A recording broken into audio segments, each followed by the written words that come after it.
All right, good afternoon, everybody. Thank you, Mari, for the invitation and for the nice introduction. My name is Jürgen Cito. I'm a professor of software engineering, actually, at the Technical University of Vienna in Austria.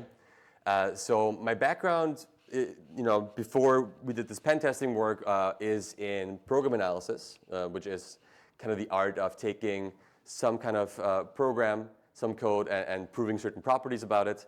Onto software testing, and recently, through joint work with my student Andreas Happe, who is a decade-long penetration tester, I titled him as an offensive security expert, and he is. We looked into a specific part of testing, which is penetration testing. So, as part of this talk, I want to go through kind of like a body of work that we've done in the past few years, give you a bit of a history of how agents and cybersecurity, particularly penetration testing, has evolved. And then recently, maybe a bit too late actually, but better late than never, we thought about, how does ethics and sort of like a dual use component change from classical security research to this more autonomous LLM-based security testing research. I don't have all the answers. I have maybe some impulses, and I'm happy to hear any thoughts that you have here in the audience. I'm happy to take questions while giving a talk. Is that okay? Perfect. All right. So, very quick motivation slide. I think for this crowd here, I don't have to necessarily motivate why we need autonomous penetration testing. I think the previous speaker did a very good job of telling us why we need to secure our systems at a speed that is not human speed necessarily. Yeah. And one of the aspects that I mentioned, and we have mentioned over the years, is that even if we wanted to secure all the systems and hire all the penetration testers, there are just not enough of them. Right? There is kind of a shortage of people who can do this job properly. That was kind of also an initial motivation to investigate this. And a bit of a spoiler on the bottom right here. This is what we're getting at. So as we're introducing these capabilities to autonomously test systems, the way we do this is by attacking them. Okay? This is what penetration testing is in the end. We're looking for a series of actions that lead to exploits in order to surface these exploits and fix them. That is the crux of penetration testing. And naturally, as we're lowering the barrier to entry for this in terms of cost and time, we're reducing it not only for defensive capabilities, but also for misuse. Okay? So let's keep that in mind for the rest of the talk. And slowly, I want to kind of guide us through the space of automated penetration testing through language models, and then kind of reconcile with what do we do with this dual use perspective. Before I go into the body of work that we've done in this space and give you an overview, I want to give you a very, very short history, which in large language model terms, it's a huge history, right? 3 years of large language model research is enormous. And happy to say that we were lucky. We were I think probably the first paper that looked into using penetration testing, using large language models for penetration testing. And we used this, more hacky name, getting pawned by AI. And in a very simple way, and I'm going to talk about this in a few slides, how we did this, we basically just had a loop accumulating tool output that the LLM came up with to attack systems in order to gain enhanced privileges. Around the same time, and interestingly, they're colleagues of mine in there, Martin Pinska, also from Austria, and Stefan Ras, came up with Pentest GPT, probably a cooler name, better marketing, could have thought of that, but also very, very cool work. So I feel like these two papers were one of the first few that actually investigated and tried out penetration testing with language models, and it kind of shows in the citations on this one. So these two papers collectively probably have almost 1,000 citations right now, in the span of less than 3 years actually. So what I want to say is, kind of spoiler, this field has exploded in terms of interest for all kinds of different reasons. both sociological and technical. So this was kind of phase one, early days, people just trying stuff out. Okay? And this is where we landed at first. The second phase, these are discrete phases I'm telling you, but it's more continuous than that. The second phase went from just trying stuff out in language models and the capabilities of these models being very basic to us seeing that the capabilities of the models were almost enough to do things like planning and to do things like open-ended trajectories. Okay? So native tool use, which I want to go back briefly. In order to have tool use here, we need to do, and this is kind of hindsight, and in retrospect, this is interesting to say out loud right now. We had to do very ad hoc and complicated parsing to actually get out the right tool calls, which here, as kind of this agent LLM research picked up in other domains also, became a first-class citizen of these language models, and native tool use also made the path of penetration testing in an automated way better and faster. So one of the examples I show here is one of our work. It's called LLMs as hackers. So we tried with the better marketing again. So this was about privilege escalation. So and at the same time we had auto attacker, which was by Microsoft and UC Irvine, and then we had Penhill out of Shanghai, and these were already pretty good, right? These were already pretty good systems that made us pause in a way and think, wow, this is going at a pace that is becoming increasingly frightening, okay? in the way that we saw capabilities happen. Okay, it's 24, 25 now, and this year, and we're happy to say that we're one of the few papers in this space. So we looked at multi-host exploitation. Yeah. So we looked at Active Directories, and we looked at very low-level approaches towards hacking enterprise networks, whereas the team here from Carnegie Mellon looked at red teaming multi-host networks, but from a different perspective, more controlled benchmark. We had more realistic benchmarks. Yeah? There are trade-offs there. I'm happy to talk about the trade-offs in these kinds of benchmarks. The kind of takeaway message from this is the capabilities of these models improved together with the harnesses that were building these models. Right? So all these papers that I showed you here, and then there are hundreds of more papers, they're not just about blindly calling these models. They're about managing the context that needs to be introduced to these models in a way. So we're modeling the system state of the system we're attacking in a way that we get a multi-step exploitation. Okay? And this is also what I want to talk about after I introduce some of the work we've done as to why this actually works. So what is the intuition behind why this should actually work? Okay. So this is the first case study I want to talk to you about. And here again, a word on realism versus a more, let's say, academic benchmark. So who has heard of privilege escalation before? Quick show of hands. Okay, almost everyone.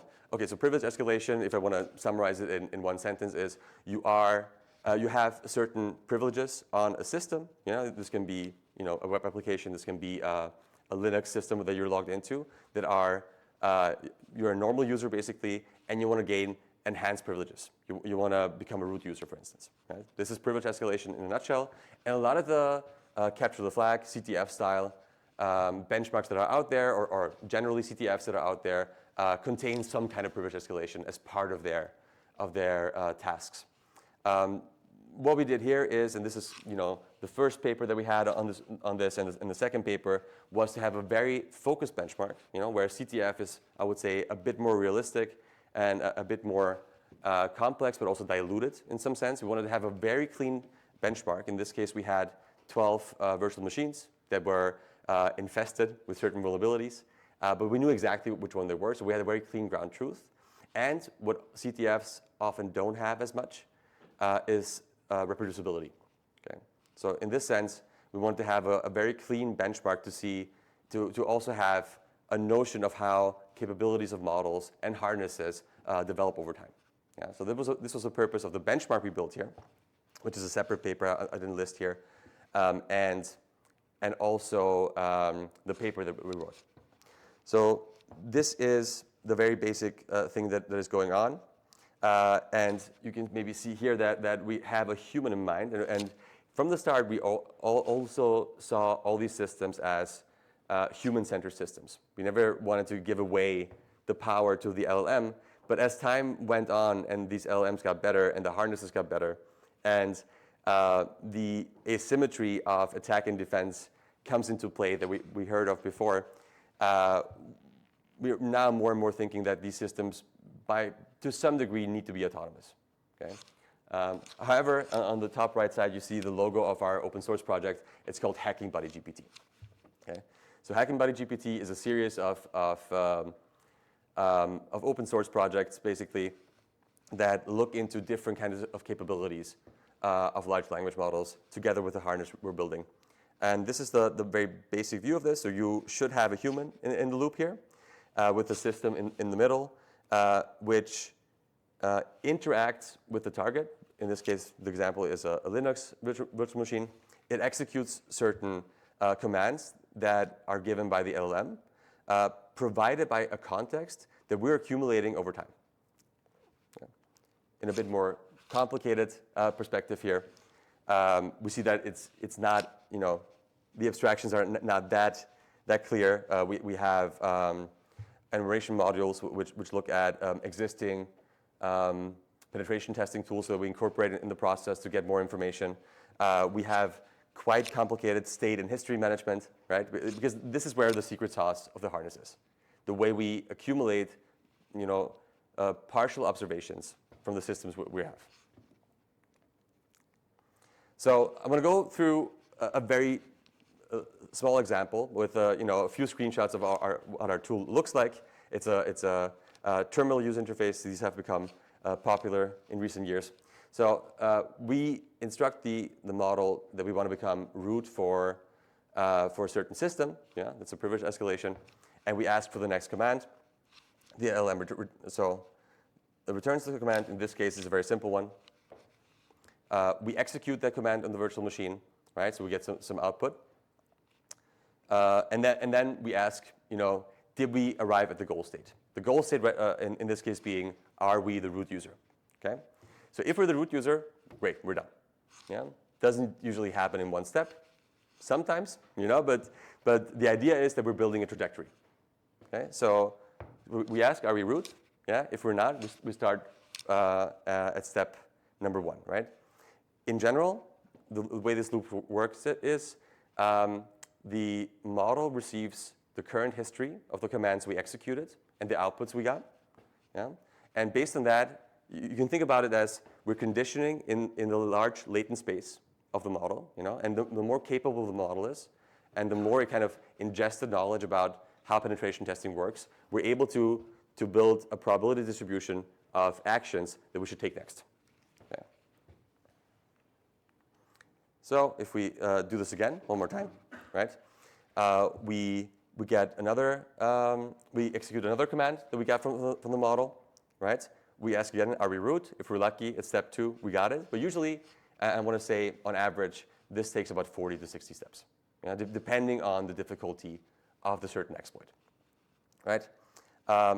And we were very interested in the beginning, at least, and this is beginning, I mean 2023, to have a formalized goal state. We wanted, especially for the benchmarking part, we didn't want to babysit the benchmark.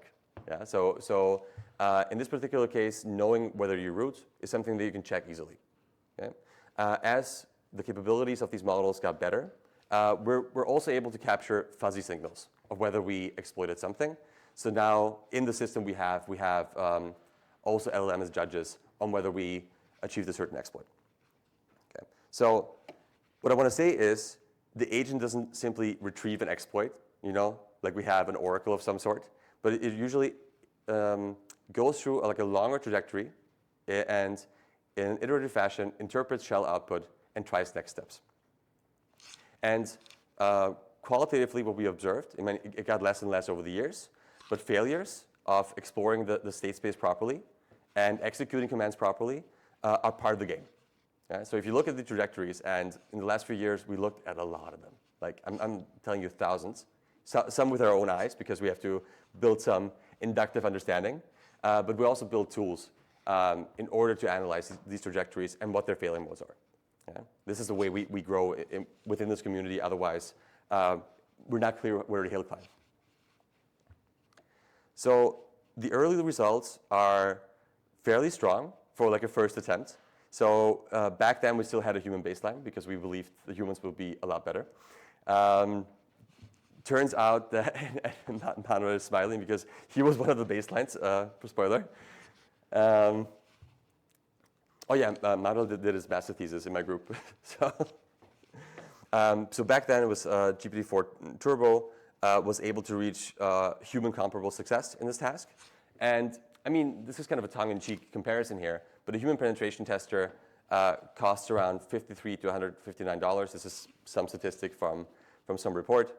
And if you look at the cost of what the model takes, and this is actually expensive because these kind of model families were expensive at the time. Right now, this would be cheaper, actually. But the best model in that case that was sort of comparable with the professional hacker baseline were around $13. Okay? So this already should make you pause and think, all right, we're slowly getting to a cost asymmetry here in terms of what we can achieve for attackers versus defenders. But let's keep that in mind. So the next case study I want to go through is the one on enterprise networks. So as we were investigating different types of vulnerabilities and different types of task families, this was an interesting one because it required multi-host and multi-step reasoning. Meaning that in the previous example, we had one system, with a fairly large state space. You have a file system, you have process tables, you have all sorts of things you have to take into account. And there's no need to read this on the right side here. It just needs to show that this is a benchmark, or we use it as a benchmark. It's actually a training ground for penetration testers and security professionals to gain knowledge into how enterprise networks, in this case Active Directory, work. And we use this as a realistic testbed. And in comparison to the previous benchmark and very many other benchmarks, this is not a static benchmark. This is a system where things are moving targets all the time. Okay? So before we had less realistic, more focused, reproducible, and now we moved into a space that is much less reproducible but more realistic. Yeah? So we have to consider these two axes here. And the main point in the architecture that we changed, we still do history management, right? We still have to accumulate certain partial observations of the state space, but we have a planner/strategy component that usually is a more expensive reasoning LLM. And in order to keep our costs and also keep our context a bit clean, we have a separate executor. The reason why this is important is that context that we have in these language models is limited. Yeah? Right now, we can get up to a million tokens, right? But there are papers out there that show, and we've seen this live, basically, that the more you fill up this context, the less reliable the model picks up the input space. So the idea here was that in the planner, we keep a more abstracted perspective of where the attack should go, whereas the executor gets very targeted information from the planner and goes on and takes n steps, usually configured 10 steps, for this one strategy. So think of this as some kind of search strategy where we can delegate the low-level attacks, but keep in mind the high-level overall strategy where we want to go. Okay? So that's the idea here. That doesn't come for free. So especially in the beginning, we wanted to propagate information up from the executor to the planner.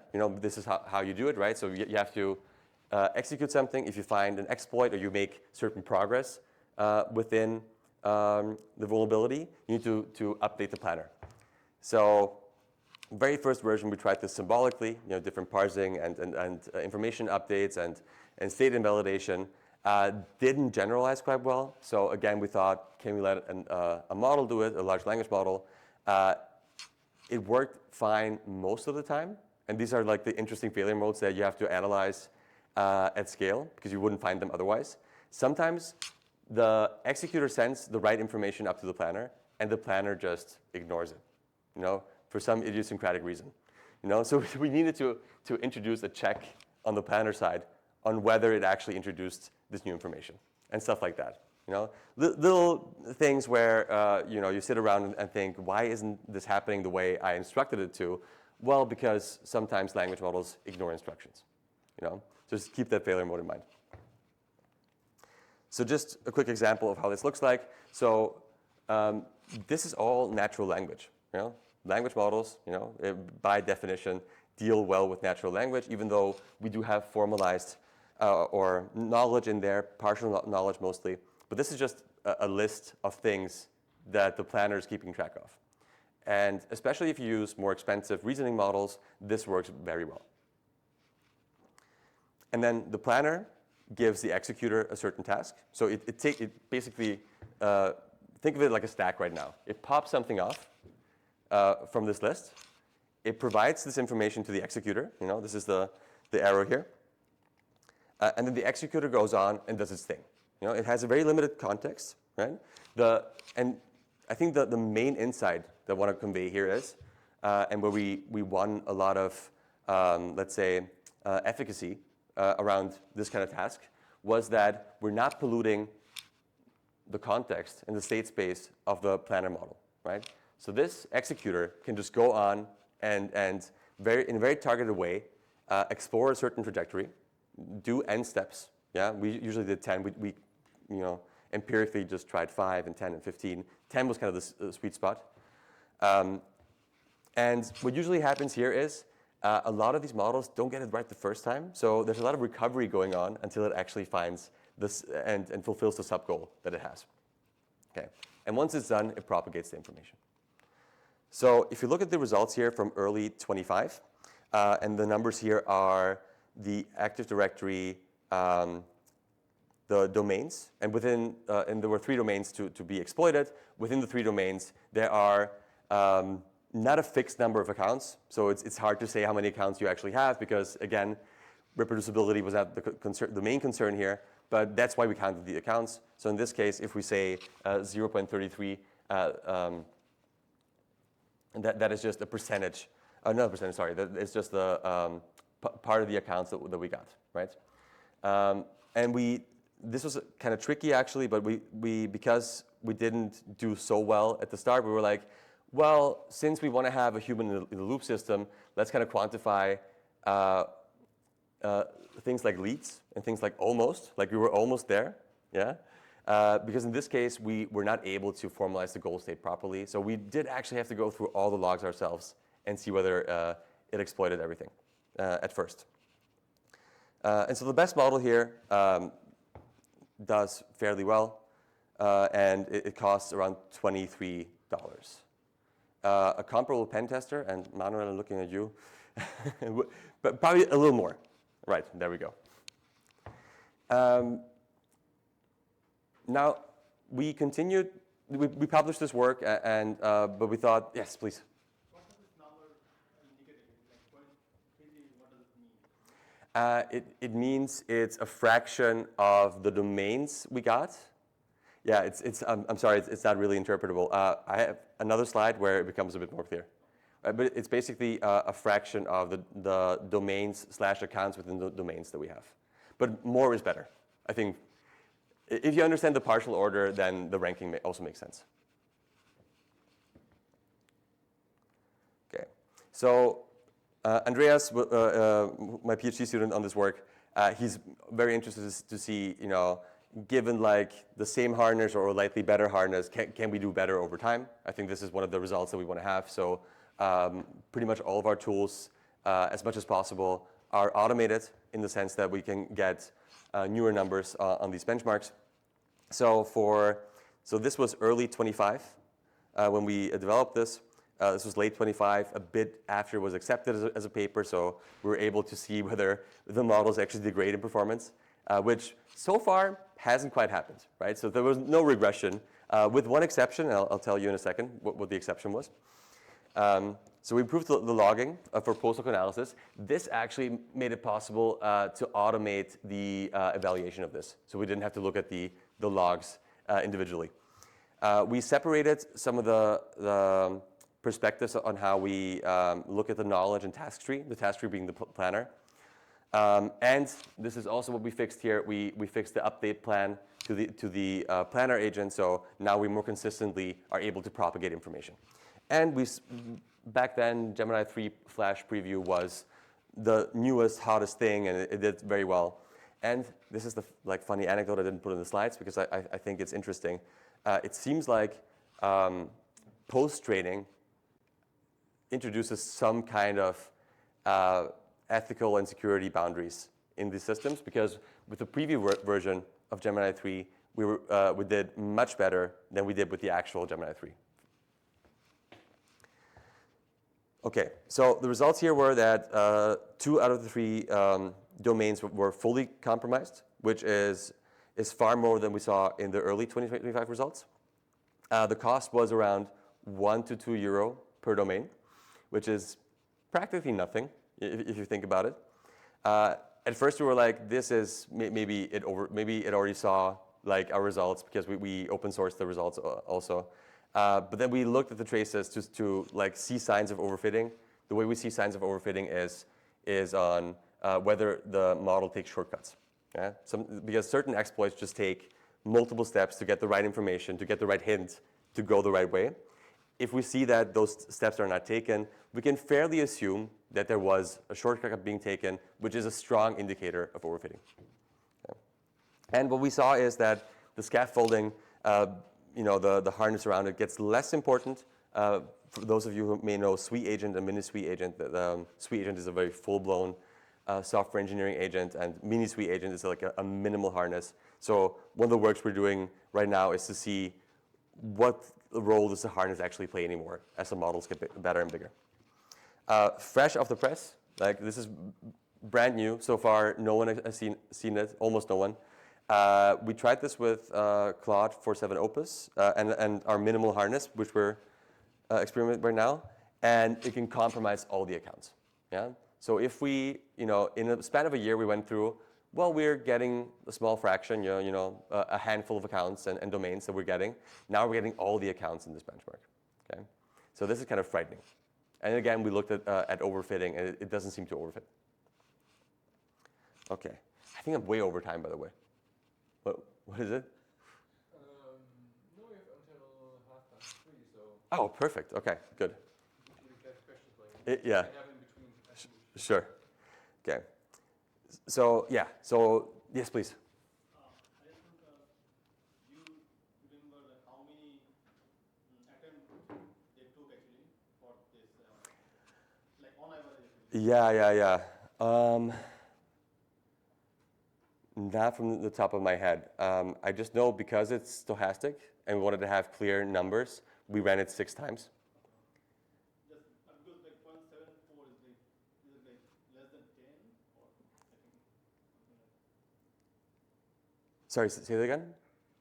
I just asked like 0.74 like cost. That means like is it like less than 10 attempts, something like that, or like less than I see. I think so. The range I think was for certain aspects, I think between 10 and 30. I have to say, around that. But I'm happy to look it up and talk in the break. Okay. So yeah. So I just told you a bit about the work we've been doing, kind of the evolution over years, and the quirks of building these kinds of systems, and that they're not just, hey, LLM, do things for me. It's not quite that. And going back from what we heard earlier, we were kind of surprised how good these systems actually were. So we tried to understand what's going on here, and for this we combined insights of an earlier work we had just before Andreas even started doing his PhD. We kind of collaborated on an interview study to see how penetration testers and other kind of offensive security practitioners actually work. And the idea was to see what is the day-to-day of these people, what is the actual work they're doing, what is the mental model that they have to build, what are their information needs they have to perform their work. Okay? And our initial intuition, and I think that's true to some extent still, is that penetration testing is a domain of creativity, a lot of knowledge within computer systems and security, certain intuition, and obviously adversarial thinking. You need to kind of think on whether where certain flaws in the system are to exploit them. What we saw in this empirical study, and was quite an extensive interview study with 12 people plus a survey. So people rely on priors quite a bit. They were built up with experience. They had knowledge about recurring vulnerabilities, and if they didn't have the knowledge, they knew where to look it up, right? And they iteratively refine hypotheses about the state of a system and their vulnerabilities. So given that we had this information and we saw how LLMs operate, we weren't quite as surprised anymore. Okay? But I want to go through a couple of examples, and they're also documented in this paper below here, on why they actually do so well. So our first hypothesis is, and something we've been testing over time now, is that penetration testing as a task is actually pretty pattern rich, right? So it's a lot of observation, often partial observation, but still, that then comes with fuzzy matching of this known weakness. This can be a CVE or other kind of escalation approach. It's about parameterizing certain tools or certain actions that you have, and then interpreting output. Okay, so in the examples here, there are all kinds of different ways that this manifests in different kinds of penetration tests. So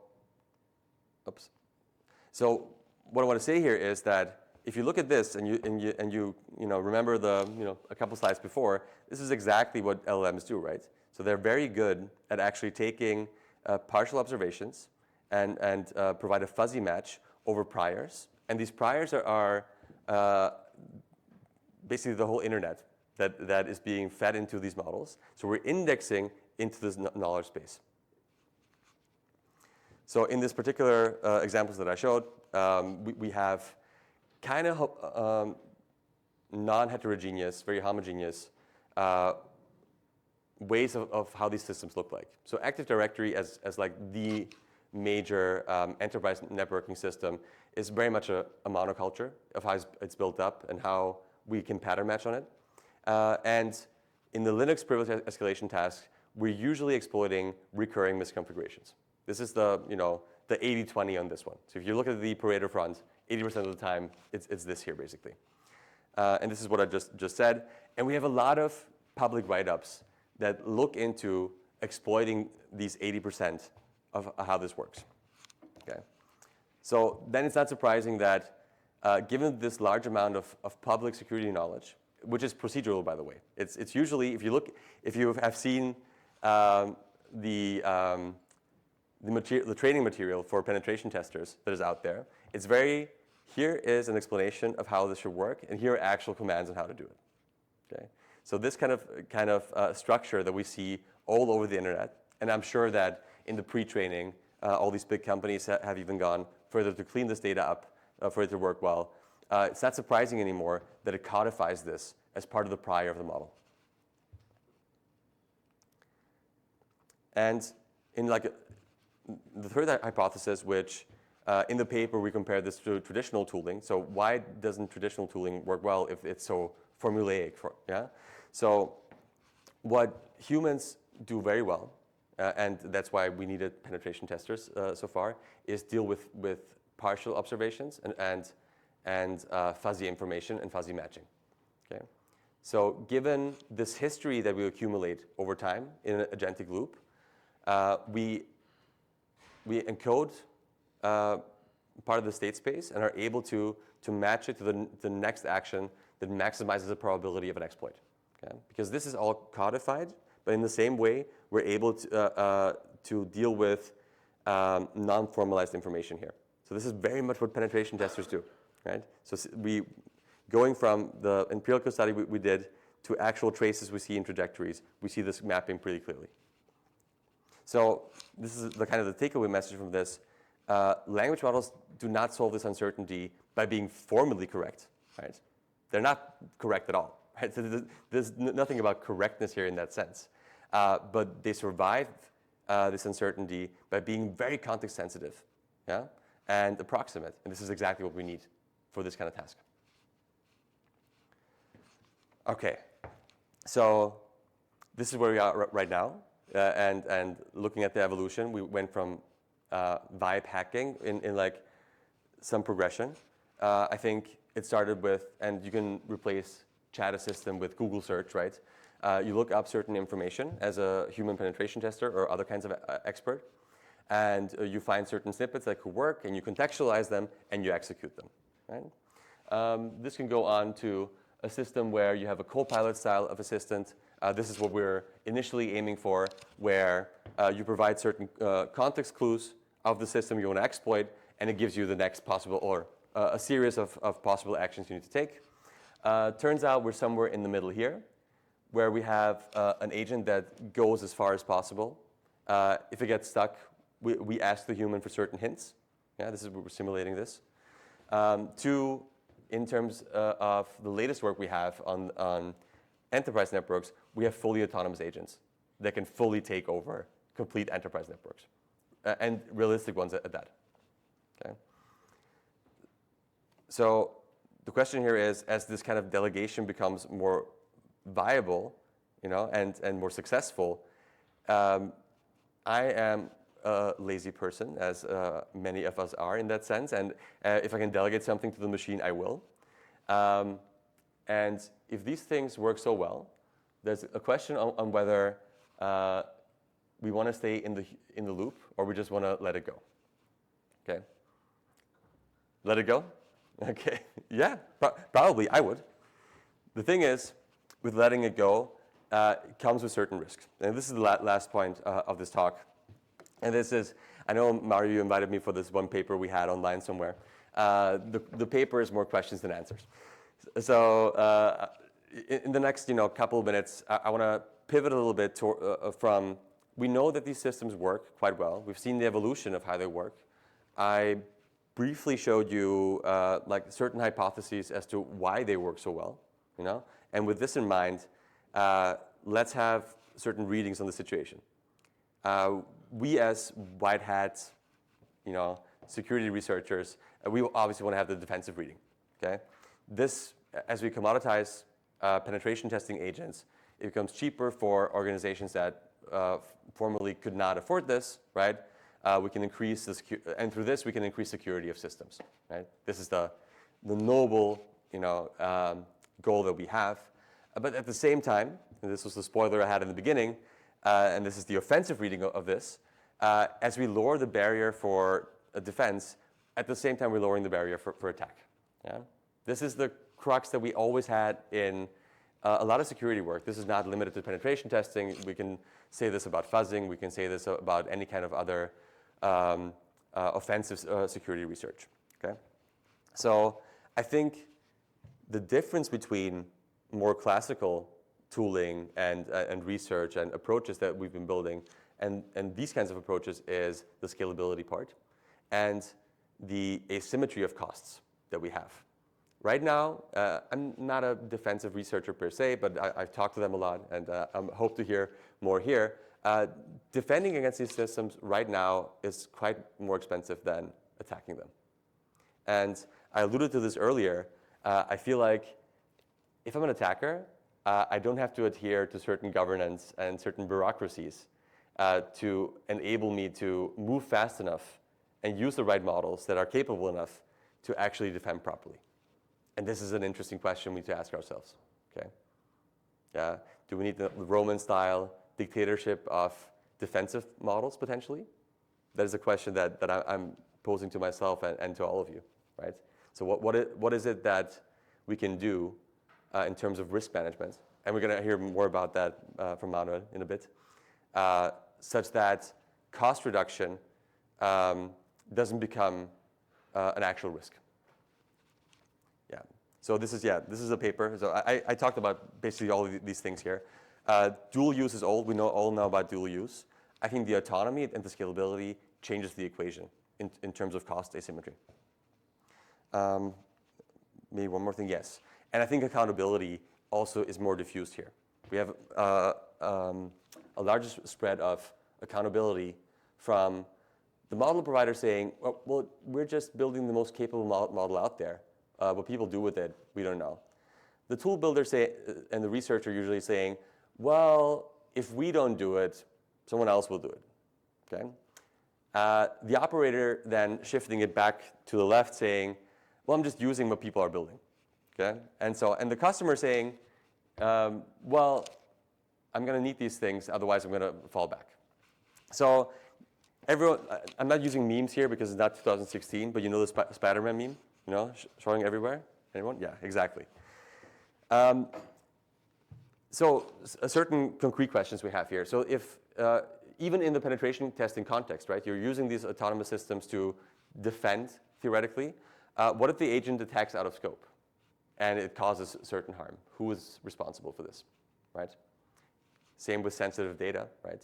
So as we're leaving the concrete actions that are happening in the control of an agent that is faceless, obviously, and has no actual responsibility can take, who is it that pays for these damages in one way or the other?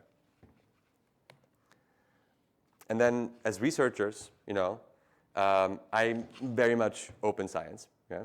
I release all my prototypes. We have our data out there. We go through artifact evaluation and so on and so forth. When does this become a problem? Okay? So I'm a software engineering researcher, and usually my research is not that harmful. Now that it is, I'm kind of reconciling with this question and quite a bit more. And in terms of research agenda, I think so far we've been hill climbing quite a bit, and we've been hacking these hacking tools because it's fun, and it also kind of rewards us in publications at least, right? But overall, we need to think about things beyond just capability and hill climbing, and things like reliability, reproducibility, accountability, and how we can strengthen defense while taking into account that attackers will work on this stuff regardless and will have access to all the models they want to have. And with that, I want to close. Thank you.